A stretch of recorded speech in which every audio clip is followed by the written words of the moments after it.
पाकिस्तान का जब भी जिक्र आता रहा, आप देखिए वहां पे वो जीडी बख्शी साहब एक बड़ी बड़ी मूछों वाले उनके रिटायर्ड जनरल, जी, उनको हिस्टीरिया जनरल हो बख्शी। जाता है, पाकिस्तान का नाम लेते ही लगता है कि उनको भिड़ और दिली हमदर्दी पड़ोसी मुल्क भारत से और बेहिस जंगली पार्टी के प्रधानमंत्री नरेंद्र मोदी से।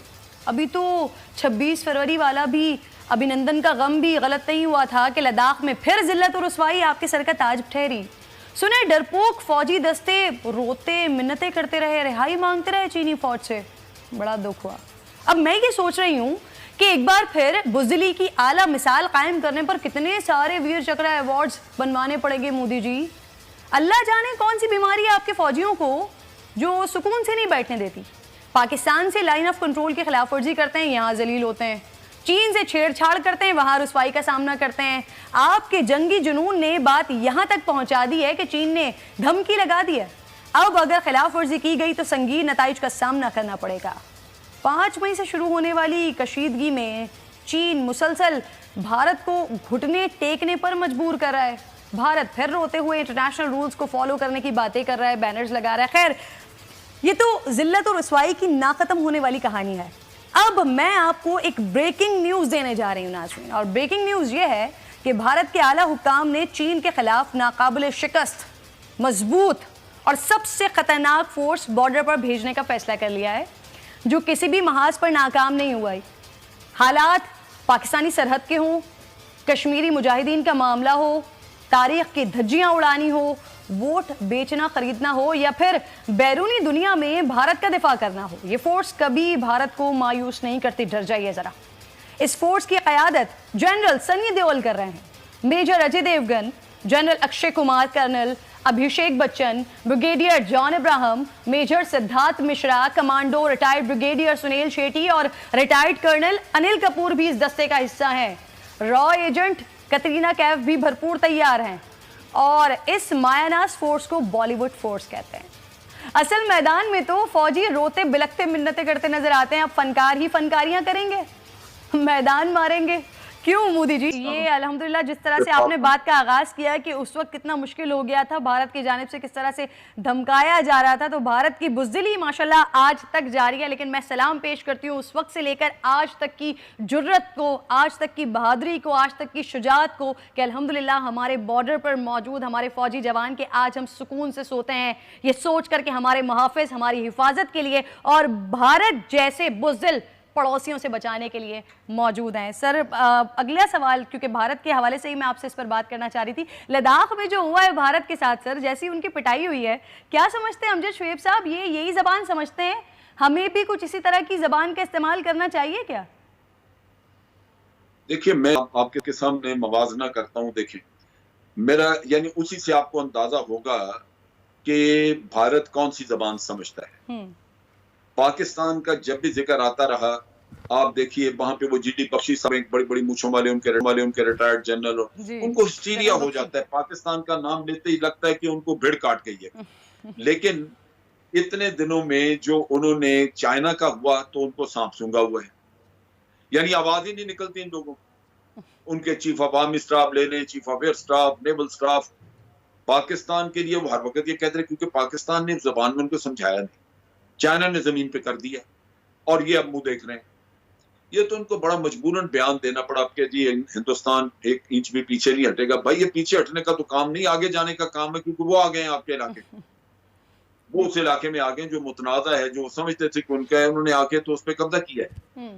तो बात ये है कि ये वो लोग हैं जो कि वही जबान समझते हैं जो चाइना जिस जबान में इनसे बात कर रहा है। हकीकत ये है कि ये आज दिन तक इनको 2 चीजें हैं जिन्होंने पाकिस्तान के बारे में गलतफहमी में डाला है। एक तो ये कि ये अभी तक 1971 के उस माहौल में जी रहे हैं जहां मशरकी पाकिस्तान में इन्होंने बगावतों के जरिए गंद फैलाया था, और पाकिस्तान एक यहाँ 1200 मील दूर हम पड़े हुए थे, वहां रीइंफोर्स नहीं कर सकते थे, तो वो वक्त और था, वो बिल्कुल कहानी मुख्तलिफ थी। दूसरा, ये समझते हैं कि जनाब पाकिस्तान शायद छोटा मुल्क है और एक आपकी अफवाज का तनासब का फर्क है। ये नहीं जानते कि पाकिस्तान दिफाई एतबार से हर लिहाज से एक बड़ा मुसल्लमा दिफाई मुल्क है, या आप ये कह लीजिए कि उसकी अहलियत नाकाबिल तस्खीर है। दुरुस्त। तो भारत को सिर्फ फर्क इतना है جی کہ یہ آج کے دور میں ہم جہریت نہیں کر رہے، لیکن جہریت اگر کی گئی تو جواب دیا جائے گا. سر بالکل آپ صحیح کہہ رہے ہیں کہ ہماری اگر ہم اخلاق کا مظاہرہ کرتے ہیں، اگر ہم یہ مظاہرہ کرتے ہیں کہ بیٹھ کے ٹیبل ٹاک کی جائے تو اس کو ہرگز ہماری کمزوری نہ سمجھا جائے. اور آپ نے بڑا درست فرمایا کہ لاتوں کے بھوت کبھی باتوں سے نہیں مانتے، اسی لیے آج کل وہ بیچارے کسی معصوم کا، غریب کا کبوتر پکڑ کر مودی کے نالائق اسی پر ہی خوش ووٹ کیا.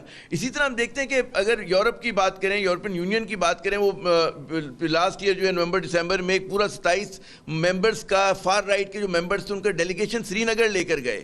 پھر وہ وہاں کی یونیورسٹیز کے ساتھ بہت زیادہ کولابریٹ کر رہے ہیں، صحافیوں پہ سر انداز ہو رہے ہیں. تو انہوں نے تو ایک undeclared war of narrative Pakistan پہ مسلط کی بھی، اور وہ ہر وقت پاکستان کو بدنام کرتے ہیں، نیوکلیئر پروگرام کو ہمارے بدنام کرتے ہیں، سی پیک کے خلاف ریشہ دوانیاں کرتے ہیں، اور اس کے ساتھ ساتھ جو ہے ظاہر ہے کہ دہشت گردی سے ہمارا جو ہے واسطہ جوڑتے ہیں. تو یہ لڑائی کتنی اہم ہے، اور کیا ہمارے ارباب اختیار کو احساس ہے کہ جی یہ کتنے بڑے پیمانے پہ ہمارے خلاف لڑی جا رہی ہے میڈیا پہ؟ جی عامر صاحب دیکھیے بات سنیں، یہ جو جنگ ہے یہ لڑی جا رہی ہے اور لڑی جاتی رہے گی، کیونکہ جو نیریٹو انڈیا بنا رہا ہے وہ اسٹریٹجک انٹرسٹ جو ویسٹ کے ہیں اور جو امریکہ کے ہیں اس ریجن میں، ان کے ساتھ وہ سنک کرتے ہیں. لہذا اگر ہم یہ کہیں کہ ہم اس نیریٹو کو سرے سے اپ روٹ کر دیں گے اور پورا یورپ ہماری بات سننی شروع کر دے گا تو ایسا کبھی بھی نہیں ہوگا. آپ نے دیکھنا یہ ہے کہ آپ نے اپنی سینسٹیوٹیز کو کیسے سیف گارڈ کرنا ہے.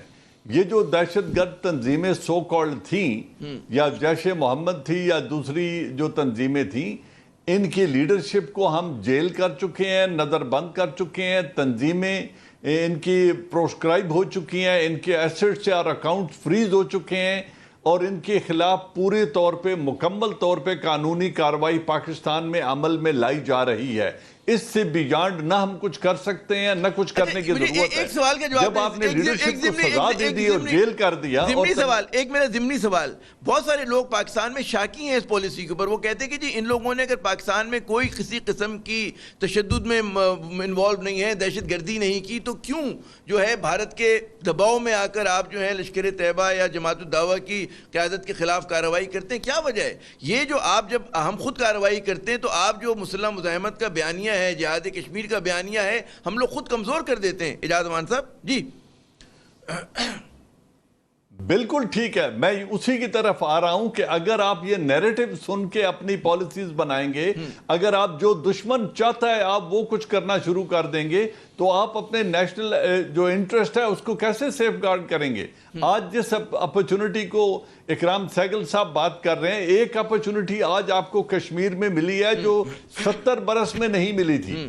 وہ یہ تھی کہ آج تک ہندوستان نے انڈین آکیوپائڈ کشمیر کی لیڈرشپ کو تقسیم رکھا، اور ان میں ایک جو لیڈرشپ تھی جو عبداللہ فیملی اینڈ مفتی فیملی تھی، یہ ہمیشہ سپورٹ کرتے رہے یونین ود انڈیا کے ساتھ جی، اور اس میں آٹونومی مانگتے رہے. حریت والے ہمیشہ آزادی کے طلبگار رہے، وہ انتخابات اور پلیبسٹ کی بات کرتے تھے. اور ایک اور گروپ تھا جو انڈیپینڈنٹ کشمیر کی بات کرتا تھا. تو اس ڈیویژن کی وجہ سے ہندوستان فائدہ اٹھاتا رہا. لیکن آج 370 اور 35A کے ریووک ہونے کے بعد تمام تر کشمیریز ایک طرف کھڑے ہیں، ان کی شناخت ان سے چھین لی گئی ہے.